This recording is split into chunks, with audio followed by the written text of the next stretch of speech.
G'day there. Welcome to Rex Hunt Fishing Adventures. And unless you've been to the moon and Pluto and all the planets and you've just got back, I'm Rex Hunt.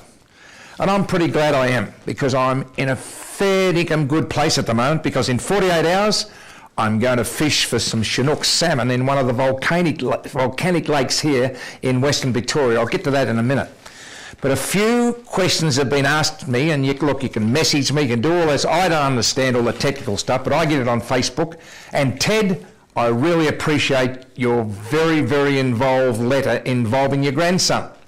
But the big thing I want to tell you is you've got to let your grandson enjoy and love being a kid first before worrying about being the next me. There's nothing special about me, because I used to be a kid myself, and I like kids. I used to be one. The serious thing about it is he wants to be a fishing TV and radio host. He wants to own a tackle store. He wants to have a range of his own gear in Kmart. Well, the thing about it is, unless you're very, very skilled, you won't make a living out of fishing gear. I'm telling you now, there's a very, very select few who can do it. But what he can do with his love of fishing is on his time off, go fishing. But my suggestion is you find out what the kid loves doing, and you say to the young bloke, do what you want to do, son. You want to be a ballet dancer, you want to be a policeman, you want to be a football player, you do it. So to my mind, I don't want to pour water over the top of the whole business, but the thing about it is, I find it difficult to advise anybody how to make a living out of fishing, because I wasn't that successful myself. I've been successful in my other love, and that of course is football. Now, before we go to our first story, which involves the marvellous Finniss River system south of Darwin in Northern Territory, Australia, I want to just explain to some people who didn't know what I mean by a fishing rod being an extension of your arm. People say, oh yeah, but I wind with the right hand and all that sort of stuff. A right-handed fishing reel is wound with the left hand. The right-handed fisherman holds the rod in his right hand and casts it, and fair dinkum, it's worthwhile persevering with, because you'll get a lot more satisfaction out of your gear. Now, our first story brings back fantastic memories. The Finniss River is part of the Litchfield National Park, about 100 kilometres south of Darwin. It's on a big floodplain. It's magnificent. But its history is really, really clouded. It involved the rum jungle excavation of uranium out of our marvellous Earth, and there was so much pollution that the whole national park was under threat. But now, with the help of a lot of people and the help of really nurturing the environment, this Finniss River system that spills into a place called Fog Bay is one of the close to Darwin hotspots when you go up there. And let's hope when this COVID gets the flick from the vaccine that a lot of you travel to the Northern Territory and can go out to places like the Finniss. We all can't afford $1,000 a day, but we can afford to hire a car, drive out to the Mary River, drive down to the Daly River, drive to the Finniss River and have a day's fishing with a picnic and put a bit of money into the economy. Welcome aboard, fasten your seatbelts. I'm Rex Hunt and you're not. The Finniss River coming up when Ben presses the button. Now, Ben. Look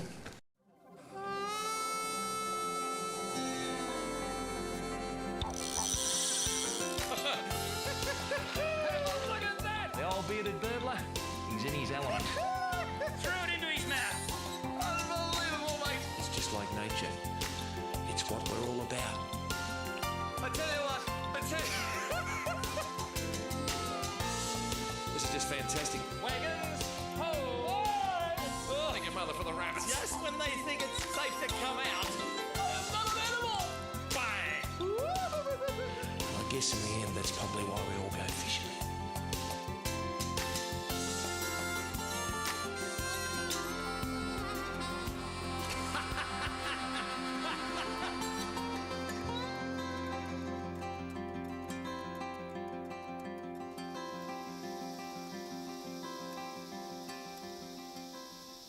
Folks, the beautiful sound of the Northern Territory bush at the build-up to the wet. Typical cloudy conditions one minute and sunny the next. And what better day to spend with an old friend, Jeff Corrie from Darwin. Good to see you again, Jeff, and welcome to the show. Thank you, Rex. But today we're on the Finniss River, and you better tell us what you got in store for our people at home. Okay, Rex, we're going to cruise up and down the edges down here and fish the snags for sooties and small barras and tarpon. And hopefully we'll be able to get a few. Sounds good to me, Jeffrey. Well, come on, folks. Here's another place we've never been to together. The Finniss River in Northern Territory. Come on, let's do a bit of fishing together.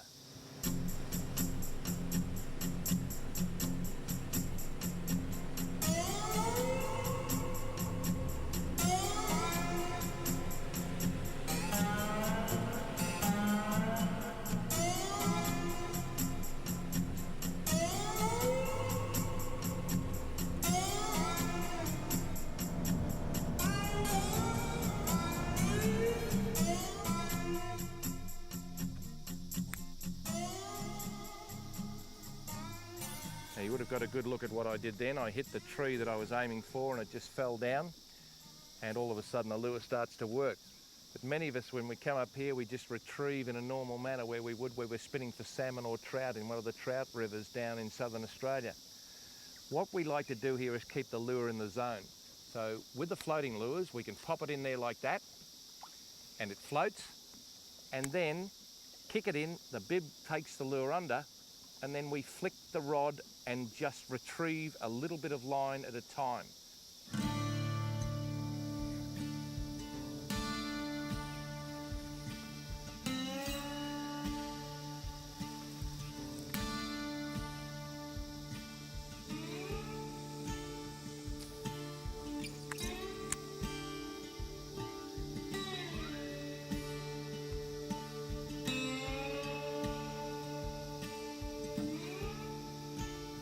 So just as a little experiment, we put on an artificial prawn, complete with eyes, complete with little red tail, and just sort of bored it through that area where all those snags are.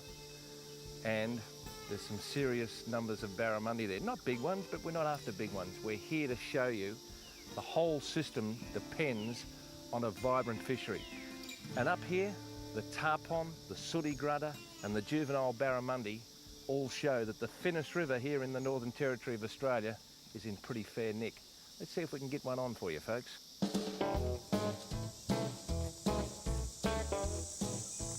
He's coming around the other way. Oh, did you see that? And he didn't.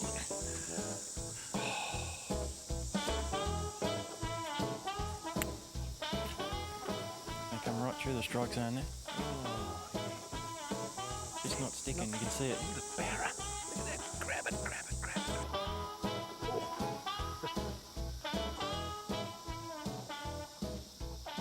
Now, folks, you would have seen through the expert lens work of Noel Jones that these fish are very tough to catch.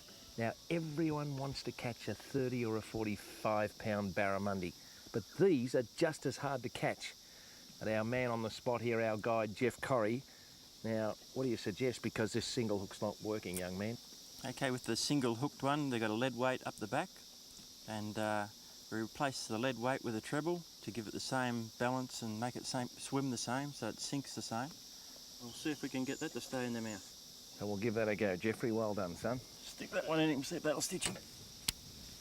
That little prawn, even when you get tangled up, it sort of skips and flips like a little prawn, doesn't it? Yeah, it looks good, doesn't it? Oh, look at this. Look, look, look, look, look, look.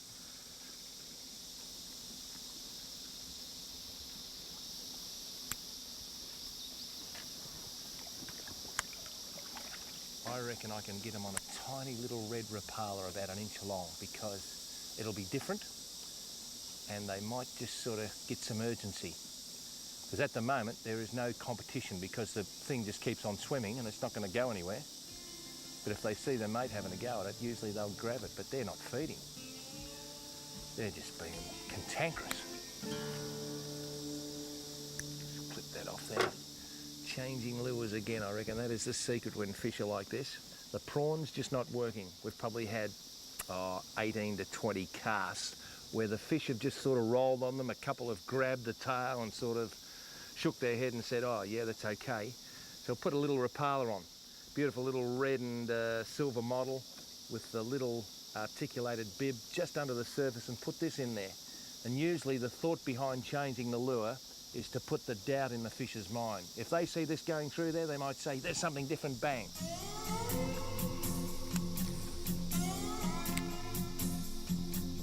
Gonna bounce right over their heads. Ooh, look at him. Oh, gee, took it right near the boat. Look at that. Oh, they're beautiful. Look at that. Well, that lure change did it again. Very, very nice. Come on, mate. Oh, yeah. He's a little bit further down, so I might just do that. Look at that. Beautiful streamlined fish in its first year of life. Just absolutely beautiful.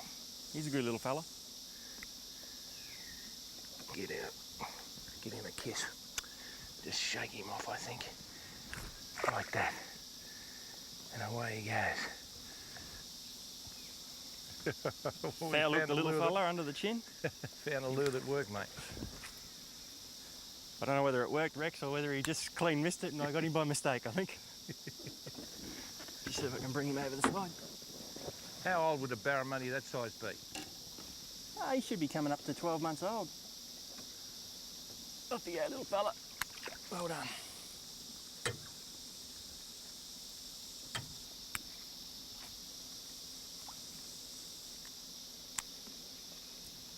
Ooh. Might be a little sooty. You took it all right, mate? Yeah. Oh, look at him. Nice little fish, eh? Little beauty.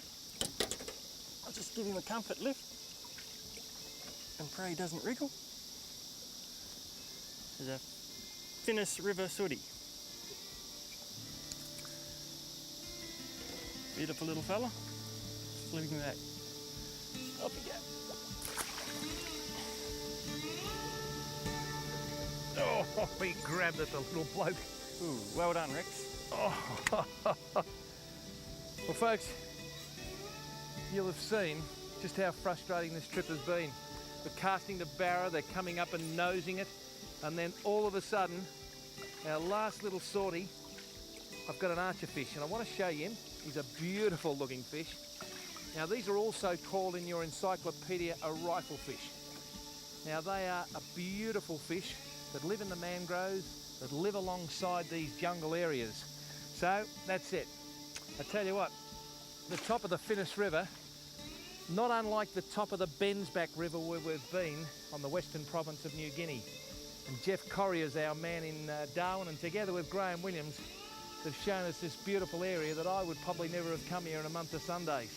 Down the bottom, a tidal area, up the top, a swamp and a floodplain, and in the middle, well, this beautiful freshwater river. The Finniss River in Northern Territory, I tell you what, you could do a lot worse than to come and do a place like this.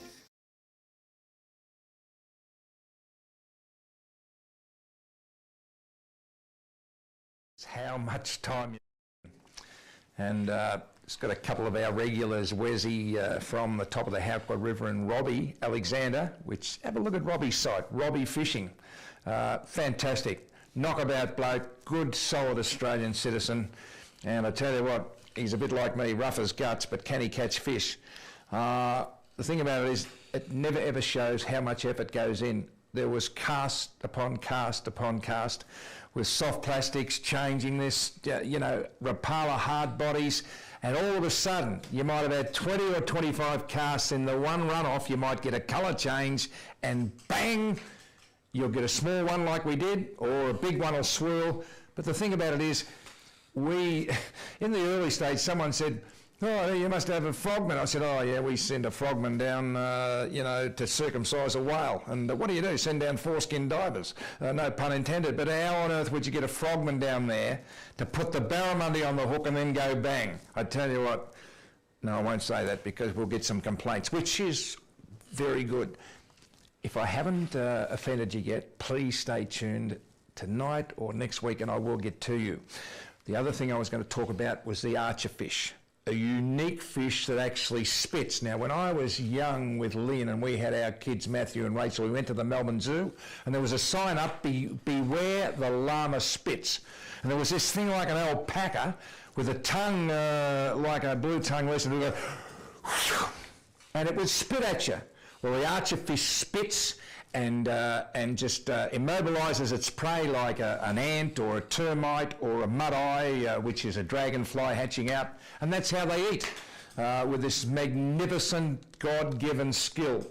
Now, what I wanted to mention was a mud-eye is the larva stage of a dragonfly. Worldwide, it is a favourite food of the salmonid family. The salmonids, brown and rainbow trout, Chinook salmon, Atlantic salmon, all of those salmons. Now, you might start seeing in the next few weeks some old footage of me back in the late 1990s and early 2000s. I'm starting to use what's called the super lines and what's called braid. People say, mono versus braid, I'm still a maximum man. No, I don't get any favours from Maxima because I buy it. I think it's the best monofilament. But in a couple of days' time, I will, in 60 foot of water at Lake Purrumbete in Victoria's Western District, catch redfin on a very light sinker on braid, because it's a very, very fine line that actually conveys the fish actually breathing on your scrubworm or something like that. And the other thing before we go to our next segment, which is another beautiful part of Australia, is the word persistence. I think it was Kelvin Coolidge or someone like that said, nothing succeeds in the world like persistence. And take a look at it. It's a fantastic quote. It just means that you just keep trying and trying. And if at first you don't succeed, try again. Now, we're going to go now to the Gove Peninsula. This is in the north of Australia. Just to the right as you look up from Melbourne in the southern hemisphere of the Arnhem Land area, the beautiful, pristine Arnhem Land. And it's got some fantastic fishing both in estuarine systems and in areas like the Arafura Sea and the Timor Sea. The terrible two are with us again, Steve and Bushy, the piscatorial assassins. Now, Steve gets a nice, beautiful-looking fish called a Stacey Brim. Never heard of it until Steve got it. And Bushy catches a couple of spotted cod. Spotted cod. One of them bigger than me, and that's pretty big. It is absolutely humongous. So, again, Ben's right, and under the tutelage of his father, Bob, we're going to press the button, young man, and here we go to the Gove Peninsula.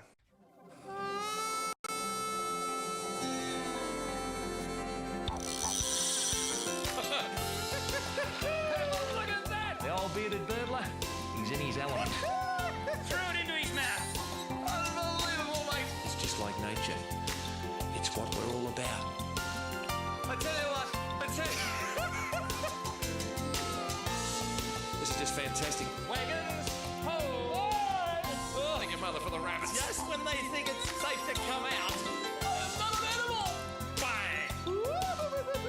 I guess in the end, that's probably why we all go fishing.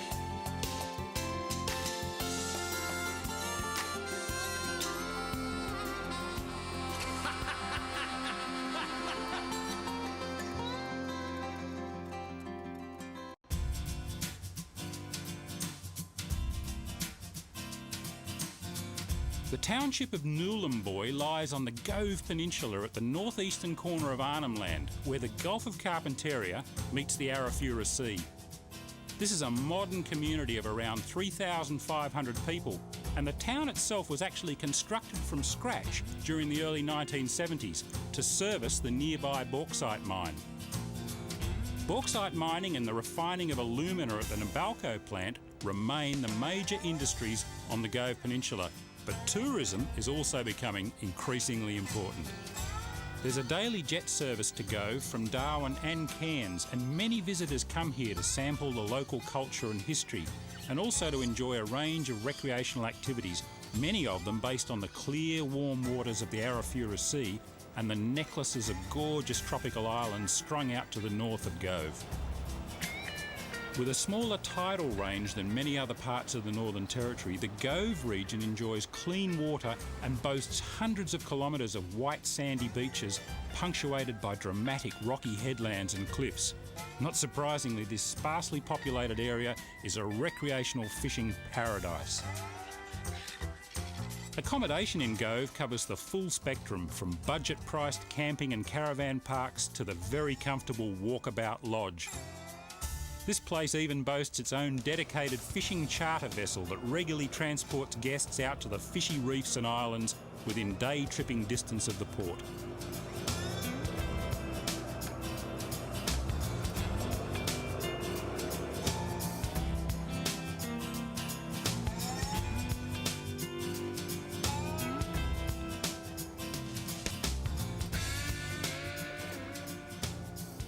Got him! Well, it's taken a few minutes, but a little bit of activity is starting to happen down there. We haven't actually put any burley in the water, but what's happening is bits are breaking off our baits, and some of the smaller fish have moved in and started picking at them, and it's kick-started the food chain. And ooh, this is what they call a mother-in-law fish. Not the best of eating. They're in the sweetlip family, also called slaties or slaty brim sometimes, but not the greatest eating fish in the world, but a pretty good puller all the same. That's a start. Back he goes. All right, I've got a bit of a nibbling. Oh, got him. He's all right. Oh no, he's not. I don't want him to go back on the bottom. Oh, Bushy. I think it's the same sort of thing. That could be just a big CT or something. I don't know. Yep. Yes. Got around. Oh. Go, Bushy. All right. Oh, I don't think he's all right. That's definitely a different kind of fish. It's got a lot probably. of tail beats. It's about as close as I've ever come to losing a fish without losing a fish, I think. It was certainly redlining it. Yeah. And I still don't know how we're going to go. We've got colour. Ah, cod. Ah, that's what we've been getting destroyed by. You were quite right, Bushy. I'll grab him for you. That's what the big one was Grab too, that I reckon. boga grip off the... This was just a smaller version. I'll wrestle him for you, Bushy. Yeah, Steve's good at cod wrestling. I've got him with the boga grip. Quite handy devices, these. Oh, look at that. Beautiful big spotted cod, also called a flowery cod. The same fish in smaller sizes is often encountered in the estuaries. We call them estuary cod, but basically the same fish. And as they get bigger, they move out onto the reefs.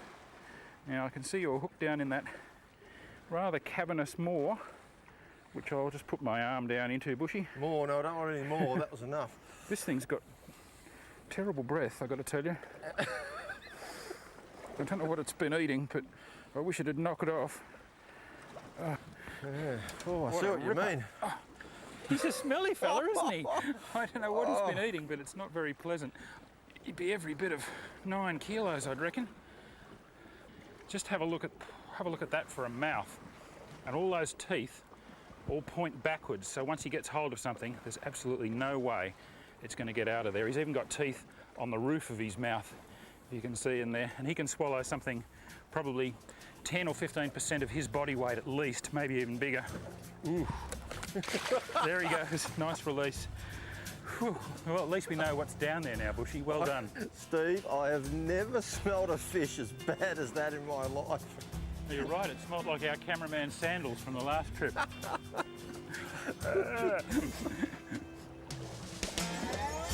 You can't beat squid for bait for reef fishing. It's just a great all-round bait, and there aren't too many fish in the sea that won't eat squid. I'm using a very simple rig with a beam sinker just running straight down onto the hook. Got a fairly heavy nylon leader here, and then gel spun mainline. Very effective rig that, with a sinker right down onto it. You don't need anything fancy. And sometimes when you get snagged with this rig, you can actually bounce it up and down, and the sinker will knock the hook out of the snag, and you will get it back. Oh, something too big. Oh, help. Oh, mummy. Come on over, Bushy. Oh, it's spat it out. No? No, I don't think it has. I think it's just got sick of taking me to the bleeders temporarily. Phew. Come on. Do you want to climb over? Oh, I think I've done a bad thing to my back. I'm not joking. Oh.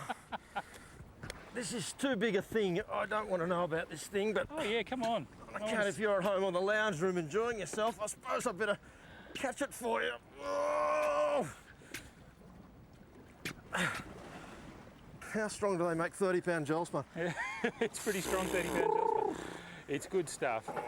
I'm going to get done here, folks, but it's a bit of fun. Anyway, You notice I'm carefully staying away from behind the rod because when it breaks I don't want to wear it. Well, it's a 5 kilo rod with 15 kilo gel spun, so it's amazing that the thing's hung together. This rod of fish, all it wants to do is go under the boat. Jeez. It's a big one, all right. Oh, Bushy! Oh, Bushy! My God! Look what you've caught! Oh my God! Look at the little juvenile golden trevally swimming around with him. Fantastic. Now, I'll see if I can just... These boga grips are good, but I don't know if they're meant for hanging on to things as big as this, and I'm also not sure whether I should have that loop around my wrist. Look at that, you've just lipped him. Oh, yep, you've just lipped him. I'll just grab my pliers, that's going to come out of there so easily. Not going to hurt him at all. Oh, settle. You're going to lift him up, Steve? Yeah, I'm going to have a go. Well, look what Bushy's caught. Blimey, what a mouth. And look at the little reel that caught it. And a poor little rod. He could eat that. That's cruel. Oh, I don't want to hang him up and hurt him. And he's actually been bitten by something. There's something down there even bigger than this, Bushy. No, let's go home now. Can we go now? Let's get him back in the water and I'll swim him a bit, make sure he's okay. Now, I'm just going to swim him here beside the boat for a second to make sure he's all right. He's tired, but I think because of the light tackle, he didn't blow his swim bladder. Oh yeah, he's fine. And down he goes. Bushy, I think you've just about had enough, haven't you, mate? Oh, I've had enough. These fish here are too big in Gove. I'm going back to the low country. Back to the southern climes where they're not quite so big. I tell you what, if you're ever up here in Gove and you stay in the Walkabout Lodge, make sure you come out on their charter boat and do some fishing. You mightn't catch anything quite as big as Bushy did, but I'm sure you'll have a good time. How are you, old mate? I think you need a massage. Chiropractor.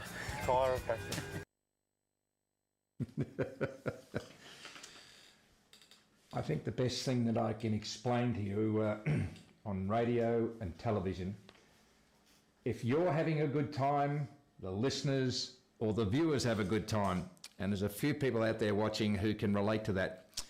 I know that Steve Starling is still doing very, very well as probably the finest fishing communicator that I've known, and that's why we went out and we got him. And Bushy, who's been, like me, retired for quite some time and catching the whiting and pumping the sandworms on the south coast of New South Wales that were ravaged by those bushfires just 12 months ago, almost to this weekend. The thing about it is everyone can contribute to anything they want. And Bushy and Steve were a fantastic part of our organisation. Give me a bit of a break, number one. Allow me to fly back for a weekend and do some football on 3RW football right around the nation, broadcasting over 2,000 games. And we worked as a team and it was just absolutely fantastic. And Bob organised the sound man, or that was one funny area I'll explain later on down the track of the sound man. If you're going to do a television show or anything, he says, don't do a dry run. Just make sure you roll the camera because as so many people have found out, you're going to get a fish and you're going to miss out on it. Now, I've got a little message there from Ben, from Eric. He's from Birmingham, which is England, and it's under snow at the moment and under a COVID cloud that we hope clears up for all of our people watching in the Northern Hemisphere. Our redfin, yes, it is an English perch, introduced from your country to our country. And a lot of people said, oh, they're vermin and that sort of thing. They're like carp. They're nothing like carp. These are wonderful, wonderful fish. And a lot of the people, and I think it might have been Rob Loates or Trevor Holmes, named them the Wimmera whiting because the Wimmera region is a sheep growing, cattle growing and wheat belt in the middle of, in the north of Victoria, which is one of the major states in Australia. And most waters in the Wimmera have English perch and they're reddies, redfin. So we just love them. So thank you very much. Now, the other thing about it is, and I know it wasn't in relation to fishing, young man, but Todd, I know that you're doing a university course on environmental impacts of water and that sort of thing, and so many people have tried to convince you and the younger people, to get more water in Melbourne and Sydney and Adelaide and Perth and all of the areas and Hobart, all we're going to do is run a pipeline from Darwin Because have a look at how much water's falling in Darwin. You just don't get it, do you? Every drop of that water that falls in Darwin is important. For the floodplains, for the runoff, for all of the creatures, both on the land and in the sea and in the rivers. So you just don't artificially take beautiful environmental falls so that we can spend an extra half an hour in the shower. That's all. I don't want to be too forceful about it, but no. Here in Victoria, and I think there's some other state, we've spent billions of dollars in making a desalination plant, which takes the salt water out of the seawater. And we've hardly used it. It's a bit like me, I haven't fired a shot in about 15 years. But anyhow, eventually we'll go back into drought and we might use it. But no pipeline. It's a good idea to get a T-shirt done. No pipeline. As Rodney Rood would say, nah, mate. Okay, time now to move on to part 2. Bob's loaded this up and Benny's just about to go bang. Now the boys troll, as against trawl, the Cumberland Straits. Trawling is a commercial fishing activity where the net is trawled along and the fish get trapped in it with the boards and all that sort of stuff, purse seine, that sort of thing. Trolling is using the boat to troll an artificial lure like a deep diver or even sometimes a soft plastic.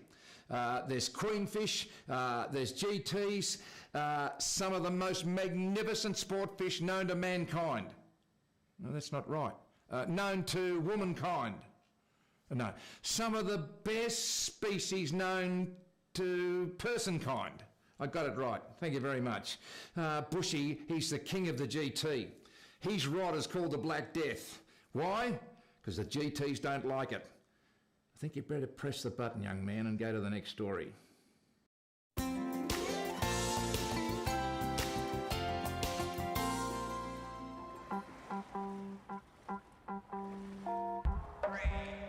All of the usual tropical targets are taken in the waters around Gove, from barramundi to billfish. In fact, the quality of angling in this region is one of the best kept secrets in the fishing world. But I tell you what, it's a secret that's finally starting to get out, thanks to the efforts of switched-on professional guiding operations like Viv's barramundi and sport fishing safaris. Owner Viv Thistlethwaite and skipper Sean Smith operate the luxurious 19-metre mothership MV Swordfish, as well as a pair of serious purpose-built 7-metre runabouts. Originally built for the Australian Navy to ferry Queen Elizabeth around during a royal visit back in the mid-1970s, the lovely old Swordfish has served many roles in her quarter-century life. Nowadays, she's a floating home away from home for keen anglers visiting these fish-rich waters to sample the extraordinary piscatorial action on offer. Our first port of call aboard the Swordfish was an awesome stretch of water in the Wessel Islands known as the Cumberland Straits. Oh, Got him. Got him this time. I'm on 2. Oh, it's not a bad start. Woo! Whoa, nice queenie, Bushy. Yeah. Chuck yours back out there. I had another one, but mine fell off. Isn't this an awesome place? Look at that overfall. That's just scary. What's happening here is the tide is just pouring through this narrow strait between 2 of these Wessel Islands. And as you can see, it's creating an immense amount of standing waves and overfalls here. Very scary place. We're staying just out of all that, and the fish, of course, as they always do, are working right along the edge of the roughest possible water you can imagine. We trolled the lure for about 5 minutes. We both had a hook up. Bushy dropped his. I've still got mine on it. It's a reasonable sort of queenfish. Apparently they're a mackerel, trevally, you name it, and they're here. We're just trolling diving Rapala minnows. Whoa! Which is a great way to find fish in this sort of country. And then, oh, I can see others there with it. Bushy, if you want to just lob yours out. Yep, there's a couple with him. All right. Grab the leader, lift this bloke aboard. Thanks, Bushy. We've got to be very careful with these minnows with the treble hooks in them, that we don't end up with one in ourselves. See how I've debarbed these hooks, so they're going to come out reasonably well. Yep. You can chuck him over the side for me if you like, Viv. Chuck him in, mate, thanks.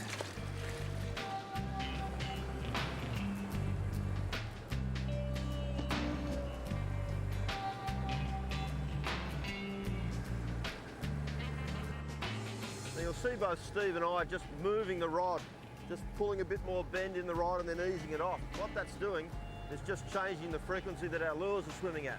Because a normal fish sort of belts along and it might be darting around, so it looks a bit more natural if we just put some extra action on the lures. Bit of a trick if you're ever out there trolling. Whoa, whoa, whoa, Steve, this is a goer. I've just been hammered by something big time here and it's still going. Oh. Yeah, he's up high in the water, you're right, Bushy. All right, what is it, you think, Steve? It's long. It's a Trevally, I think. It's just a Black Death. He just looked up and saw he was tangled with the Black Death and that was it. It's just... That rod. Oh. Here he comes. Might get a look at him here shortly. There he is on the top. Yeah, nice GT. Oh. I reckon he's about half the size of that first one you hooked in there, Bushy. So. Yeah. You going to wrestle him for me, Steve? Oh, I guess so. Someone's got to do it. I got him. Oh, I don't know who's got who here. He's giving me a shower. Right. Oh, nice fish, Bushy. I'll get those hooks out and then we can have a good look at him. Oh, what a lovely fish. Giant Trevally, or GTs as we often call them. They've been our saviour in the tropics. Wherever we go, we seem to be able to manage to catch these guys, and they're one of the hardest fighting fish around, so I don't mind catching them, I tell you. Well done, Bushy. Did well to get him out of there. There's a lot of razors of rock coming up from 20 metres to about 12 metres in there, which will just sever your line like a knife through hot butter. Or is that a hot knife through butter? One of those. Whoa, he's off.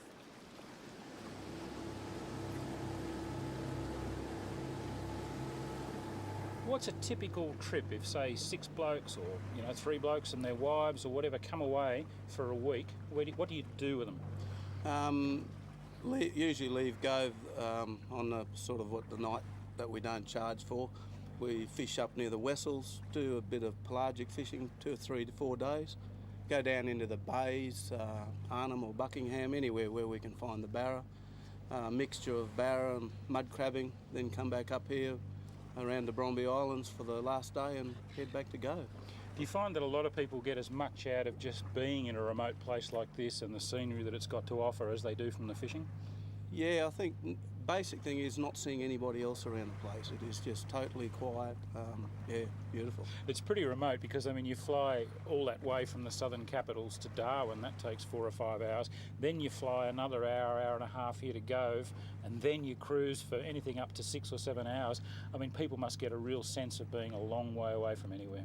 Well, the further you travel, the quieter it's going to get. And the better the fishing gets too, I'd imagine. That's right, exactly.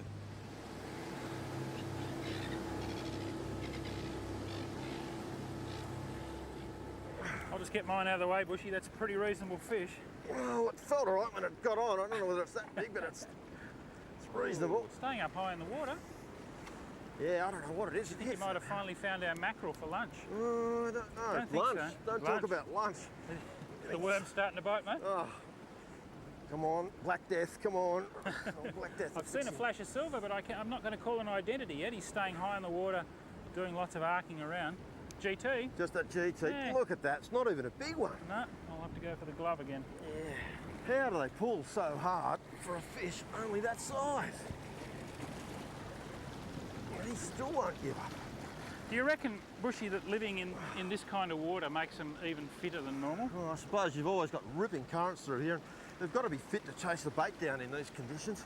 I would say that these would have to be some of the hardest fighting GTs that I've caught. Yep. After what we've seen in there. That's a small fish. Small fish to have pulled that hard. Yep. And he's hooked fair and square in the corner of the jaw on that. I tell you what, that blue mackerel pattern Rapala has been the star of the day. Those things have caught fish for us all over the world. Big holes. Just fantastic. Big holes in him, Steve. And that's how he got the big holes in him. Look at the canine teeth in there. He's having a bit of a grunt, a bit of a squeal. He's giving you a mouthful of cheek, I think, Bushy. Oh, let him go. We'll pop him back in, and what do you say to that lunch? Lunch is me. All right, mate. Back to the swordfish. Well done. Great memories of a wonderful part of the world. What about the colour of the water? In the background, you would have noticed the wind against the tide, and the tide will just force the waves up. And what this does is bring the nutrients up, and the bait fish will go in there in their millions. And then the GTs will come in and the queenies will come in. Trolling, as against professional trawling. The trolling is a great way to introduce people, particularly young people, to lure fishing, because you're going to have success, albeit a small fish or a medium fish or a large one. It's a fantastic way to introduce people to the artificial lures with bibs or no bibs or anything at all. And the big telltale up there, I know for a fact that we didn't film it earlier on because they didn't come close enough, was the birds. They are your eyes of the sea. The birds are there. They're feeding on the remnants of the little whitebait and the krill and pilchards and that sort of thing that's left over after the queenies and GTs go bang. Then the terns and the seagulls and the rest of the predators, they go in and have their little bit. Nature is a wonderful thing. If you sit back and relax and watch nature, it's got an answer for everything. And if we continue to pour all of the rubbish into the seas, continue to pour all the rubbish into landfill, the next generations will say, what on earth were you people thinking about? Because the environment will tell you. Environment takes care of its own rubbish. Now, another thing that I was going to mention, there was a couple of questions about float fishing. Yes, I use a float mainly for garfish because the garfish is just under the surface, but I also use a float and did as a kid in the Mordialloc Creek where I cut my teeth on bream, what else was there? Bay trout, which is a juvenile salmon, and yellow eye mullet. And the float would tell you when the fish has got it. And it's a great way to learn that the fish will take the bait. And when the float goes down, if you feel the bite, bang. So many people, they get a bite and they go, it's a bloke off the rocks down at Black Rock the other night fishing for pinkies, which is a juvenile snapper off the rocks there on the eastern seaboard of Port Phillip Bay. And he got a bait and he went bang. All he's going to do is just pull the bait out of the fish's lips. You've worked so hard to get the fish to taste the morsel on the end of your long shank number 6. You don't want to pull it away from him. Now, I had to just mention one other thing that I said before Christmas, and I might not have been clear.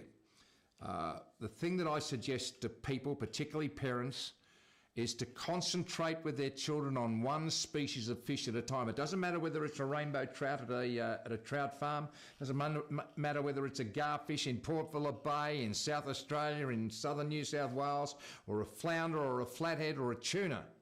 The thing about it is that concentrate on one species of fish at a time. And here in southern Australia, and I know there's people all over the world tuned in, and it's great to have you on board. Fair dinkum. Isn't fishing a great thing? No matter what walk of life you come from or what walk of life you're walking through, the thing about it is if you share the common bond of the joy and love of fishing, it's absolutely fantastic. And yibbity yibbita, I like it.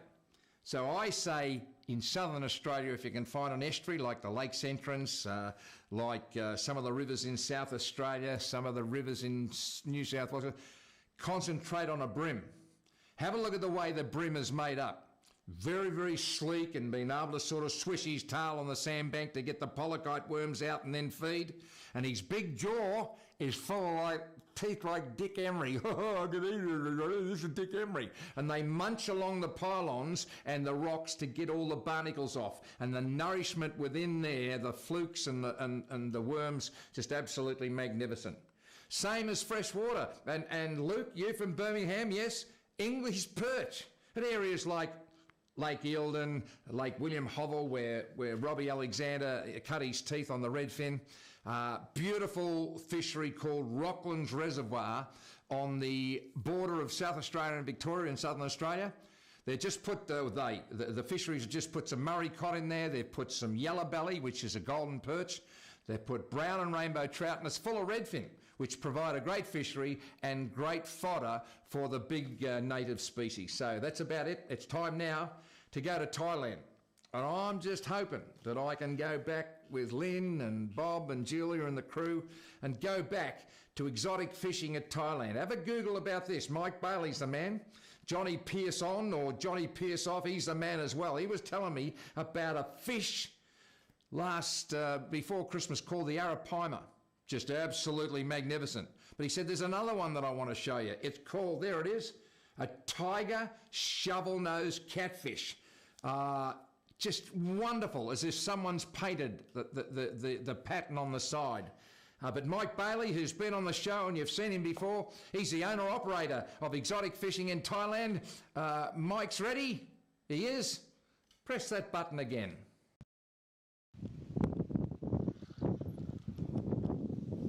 I think they're getting a bit wise to me now.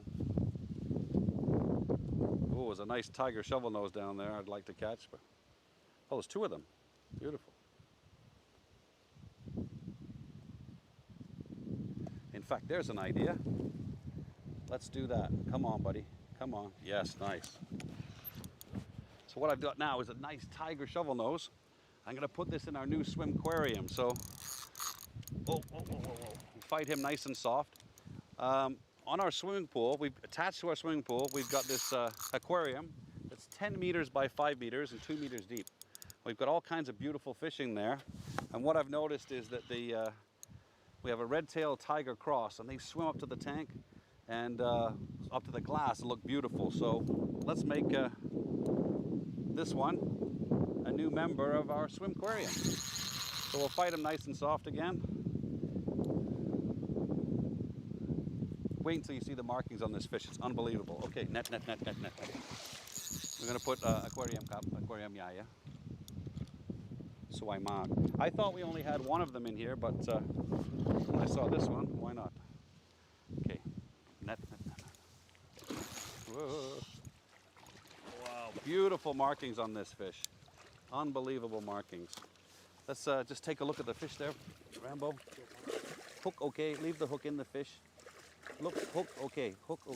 Just want to do video. Yeah, look at that fish. Look at the markings on that fish. We'll get the hook out in a minute.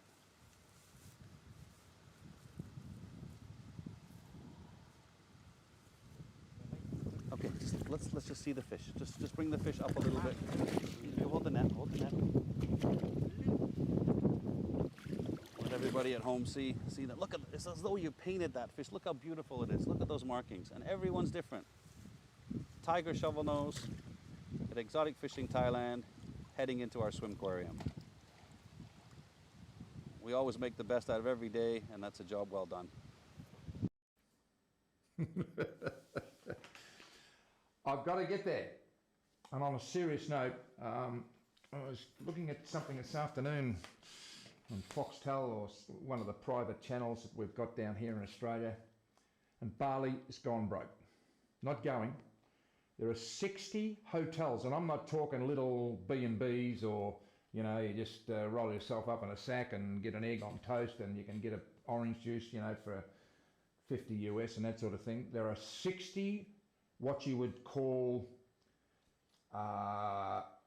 4-star plus hotels, international hotels or accommodation areas like villas and that sort of thing that are up for sale in Bali. Well, would you buy there? Absolutely not. So the Indonesian people running the joint have got to understand that unless they really just get rid of this and vaccinate everybody, that sort of thing, that will be it. It will go back into poverty. And that's only an opinion, because my wife and I used to go there twice a year. We used to take our kids there, we've taken our grandchildren there, but we wouldn't go anywhere near it. I'm very, very confident that the you know, countries, particularly like Thailand, leading the way in the fight against COVID, can understand that. I think it was Dionne Warwick who sang a beautiful song written by Burt Bacharach and composed by Hal David, is you don't know what you've got till it's gone. And I just think people were just a little bit too blasé in some areas. But that's just an opinion which is neither right nor wrong. But it might be something to worthwhile think about when you switch me off. Goodness me, heaven forbid. Is it hug the ones you love and be respectful to everybody and live your life the way you want to live it, because you don't know how long you've got. You don't know, you know, what you've got till it's gone. Now, I've got... Just scroll down a little bit there, Benjamin. No, the other way. Okay, there's a sign there before I say goodnight. the MS raffle. MS, of course, is multiple sclerosis. I don't want to be too gloomy, but it is just something that just takes away your dignity. It takes away your will to live, and therefore people who are reasonably healthy need to do something about it. And instead of the government giving money to people that don't work and brag about it, we just need some funds. But in the meantime, we're going to raise some funds and make people's life a little bit easier. It is an opportunity in the MS raffle to win your dream boat and support the people living with MS. Go Fish Nagambie. Now write that down. Go Fish Nagambie is a fantastic initiative. Nagambie is on the shores of Lake Nagambie, which is intercepted by the Gove River, and then the Gove runs down past Shepparton and the fruit growing areas into the Murray River, which breaks the border between New South Wales and Victoria. But the Go Fish Nagambie has partnered again with multiple sclerosis with this fantastic initiative called the MS Raffle. Now the package includes Stacer. Stacer is a great name. I did some business back in the early 80s with, I think it was Hans who started up Stacer, and we ran the Maribyrnong Brim Cup with Ian Pochran and a lot of the people, Bernie Bliss and Keith Fleming of the Police Angling Club. So the Stacer 409, which is about 13 feet in the old scale, pro-line angler, magnificent boat that you can absolutely have a ball with. Mercury, one of the biggest and best names in outboard motors, a 40 horsepower, and that's in a 4-stroke, which is magnificent because there's no oil involved in the environment. A magnificent purpose-built trailer, it'll be a roller trailer, and all the safety gear, including a low-round sander. Now, why do I plug low-rounds? Because I can. And no, I'm not on the take and I don't get any special deal. I pay full odds. You know why? Because if it's no good, I can get on here and say low-rounds are no good. But low-rounds know that I'm a fan, because if I can, 71 years of age, approaching 72, press a button and find the drop-off at Lake Purrumbete, that's going to be good enough for me. So you can scan, now this is where I'm going to struggle, scan the QU code, the near Q or the other Q further away. Scan the QU code here, or go to the website below. Ben will get Bob to put it up, the website below. That's just about it. And down there, yeah. And the thing that I want to say is that I reckon this scanning is absolutely magnificent.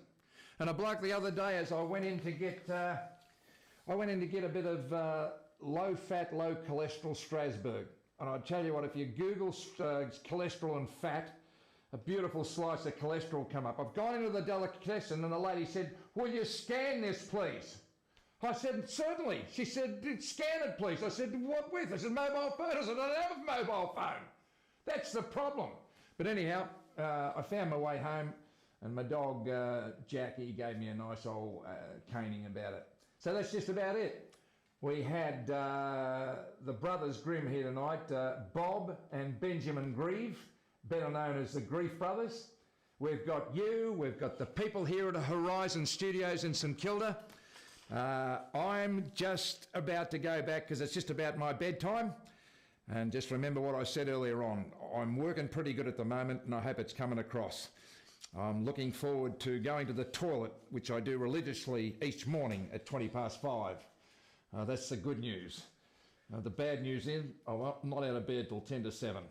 Have a good one, and if you can't have a good one, have another one.